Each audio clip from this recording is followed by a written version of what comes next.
Assalomu alaykum, Yashnabek ishq obunachilari. Xudo xohlasa navbatdagi ishimizni chizdik. Hozir qayta uslubda ko'rib bahosini berasizlar. Hali o'tmadik. Birinchi o'yib o'tishimiz. Hozir kompyuterda chizmasini tayyorladik.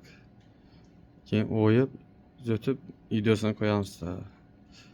Hozir sizlarga maslahat olacakman. Ishni o'ysa qo'shar chiqamagan, klientlarimiz yoqamagan deb, obunachilarimiz yoqamagan deb o'ylanib turardim. O'zingiz ko'rib bahosini berasizlar.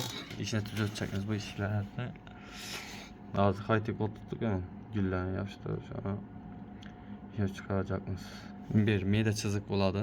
Birinchisi, ikkinchisi pashti bo'ladi 54 santilik. Keyin bir ham chiziq bo'ladi. Keyin bir gul o'yladi. Endi gulni nishab chiqishini bilmaysizlar hozir, to'g'rimi? Gumanda hozir hayda uslubda buni o'ytiribmiz. Bu iki gözlü, o bir gözlü o. Sploshni urulatlangan. Ne? Böyle işte çizik bo'lardi. Bir ham chiziq bo'ladi. Endi 4 santilik parcha o'tadi. olsun kumush svet uramiz buna. Altın svet uncha tashlamasdan kumush svet zo'r tashiydi menimcha. Kumush svetdan bir rakam qoldirsin. Altın svetdan 2 rakam qoldirsin.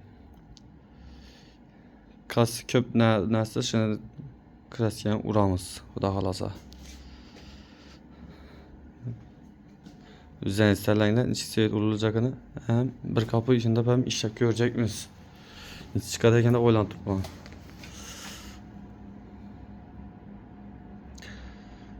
Bu ishimizni tanlasangizlar 3 rakam qoldirib o'tinglar.